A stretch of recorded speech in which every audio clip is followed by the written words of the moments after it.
Kumitido iton mga leader iton tulong nga probinsya iton Samar Island nga mahiupod iton Samar Island Natural Park halistahan iton UNESCO World Heritage Sites. Sanglit niyan han Hulyo 16 nakipag-meeting hira kan DENR Secretary Juan Miguel Cuna. Iton SINP in may ada haluag nga masobra 300,000 hektaryas nga makikit-an dinhi sa Samar Island. Iniamo iton kanan Pilipinas pinakadako nga magkaraknit nga old growth forest. Aada iniyana hiton tentative list hiton UNESCO World Heritage Convention. Ang pitad para mahiupod iton SINP dida hininga listahan inagtikang niyan pahantuig 2021. Ang dossier in igin sumiter na niyan han Enero yan ang tuig ngan igin papailarom na inihin evaluation samtang iton pinal nga desisyon imposible buhaton dida hiton World Heritage Committee session nga bubuhaton hiton tuig 2027. Nasa sakop ini hiton Samar, Eastern Samar nga Northern Samar. Iton SINP in usa hiton pinakadako nga protektado nga kaguguban. Sakop hini in haluag nga mga lungib sugad hiton Sokoton Cave, Caldiga Cave, iton Olot River ngan kaguguban nga iniistaran hiton Philippine Eagle ngan iba pa nga mga endemic nga mga hayop.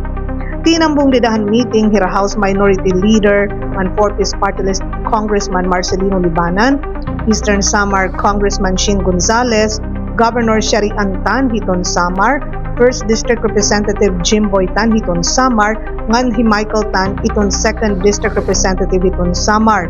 Ginrepresentara naman ni Provincial Administrator Nelson Cortez hi Governor R.V. Ibardone. Igindoon nira nga kinahanglan magkaurusa iton mga national government, local government units ngan mga partner stakeholders para matuman nini iton mga requisitos nga kinahanglan para hini nga international nomination ngan makuha iton pagkilala hiton kalibutan. Sumalakan libanan nga iton kakuha hiton UNESCO World Heritage status para hiton SINP in usa nga dungog diri la para hiton Samar Island kundi para hiton Eastern Visayas ngan bugos nga Pilipinas. Dara kay makikilala ito natural nga balor ngan ecological importance ni habugos nga kalibutan. Pira hiton mga bentaha kung mahinganga hiton listahan, amo iton pakainganyar hin mga turista lokal ngan tikang halangyaw, dugang nga oportunidad hin pakabuhi, access nga dahin global technical assistance, financial assistance para hiton conservation ngan protection, sugad man mapapakusog hini iton mandato ngan enforcement para maprotektaran iton kanan SINP mga kaguguban, watersheds ngan mga cave systems ngan iton mga species hin hayop nga naatubang na hin kadelikaduhan. Pinaagi hini masisiguro iton preserbasyon ha nasabi nga lugar para hiton masunod nga henerasyon.